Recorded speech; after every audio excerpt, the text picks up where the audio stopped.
যারা মাসিক বেতনে কর্ম করে তাদের নির্দিষ্ট একটা সময় থাকে, যেমন 10টা থেকে 5টা অফিসিয়াল টাইম। সে যদি ব্যক্তিগত কাজে অফিসে পরে আসে বা আগে চলে যায়, তাহলে সেক্ষেত্রে বেতন নেওয়াটা কতটুকু হালাল হবে? খুবই দরকারি প্রশ্ন। আমাদের অনেক ভাইরা আছেন, চাকরি করেন বিভিন্ন কোম্পানিতে, সরকারি বেসরকারি প্রতিষ্ঠানে।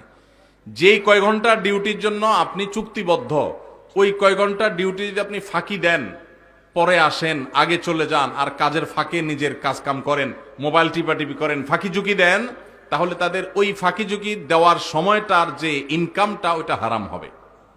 সেই ইনকামটা কি হবে? হারাম হবে।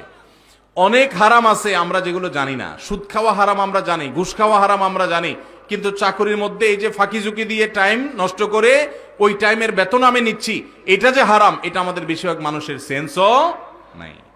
ভাইরা আমার, আল্লাহর ভয়ে আমানতদারিতা রক্ষা করতে হবে। মুসলমান কখনো আমানতের খেয়ানতকারী হতে পারে না। এমনকি আপনি অফিসে বা কোম্পানি, সরকারি বেসরকারি যেখানে কাজ করেন, ডিউটির সময় আপনি বসে বসে যদি ওয়াজ শুনেন ইউটিউবে কাজ বাদ দিয়া, সওয়াব হবে না গুনাহ হবে?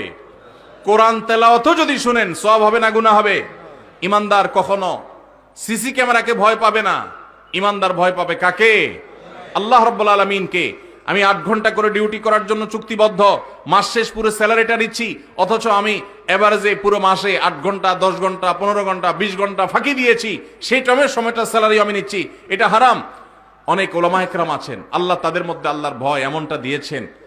টুমচর আলিয়া মাদ্রাসা বাংলাদেশের সবচেয়ে প্রাচীন মাদ্রাসাগুলোর একটা, সবচেয়ে পুরাতন মাদ্রাসাগুলোর, শতবর্ষী মাদ্রাসাগুলোর একটা হলো লক্ষ্মীপুর জেলার টুমচর আলিয়া মাদ্রাসা।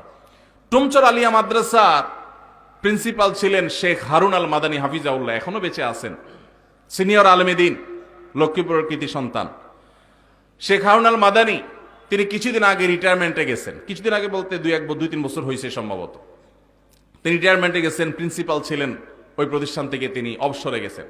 অবসরে যাওয়ার সময় তিনি যা সুযোগ সুবিধা পেয়েছেন, সেখান থেকে একটা চেক লিখে একটা বড় অ্যামাউন্ট, কয়েক লাখ টাকার একটা অ্যামাউন্ট তিনি মাদ্রাসার ফান্ডে দিয়ে দিছেন।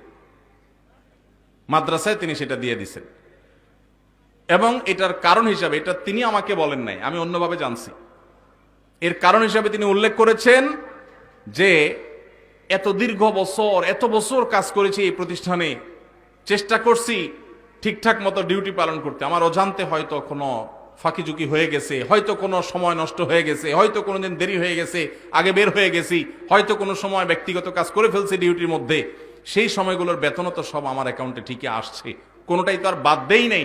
এই জন্য কিয়ামতের ময়দানে যেন দাঁড়ায় থাকতে না হয়, জান্নাতের পথে যেন বাধা হয়ে না দাঁড়ায়, এই জন্য কিছু টাকা, এর চেয়ে বেশি হবে না, এর কমই থাকবে, একটু বাড়ায়া সতর্কতামূলক দিলাম আমি দায়মুক্ত হওয়ার জন্য। মানুষ এখনো পৃথিবীতে আছে, সংখ্যায় কম, কিন্তু আছে। আল্লাহ আমাদেরকে মানুষ, সেই ইমানদার, সেই মুসলমান হওয়ার তৌফিক দান করুন। ইমানদারকে কোনো সিসি ক্যামেরার মনিটরিং এর প্রয়োজন হয় না, তার সেলফ মনিটরিং, নিজেকে নিজে মনিটর করে, আল্লাহর মনিটরিং এ বিশ্বাস করে। আল্লাহ আমাদেরকে সেরকম মুসলমান হওয়ার তৌফিক দান করুন। তাহলে ভাই, ডিউটির ফাঁকে এই ফাঁকিঝুঁকি করলে সেটা নাজায়েজ হবে।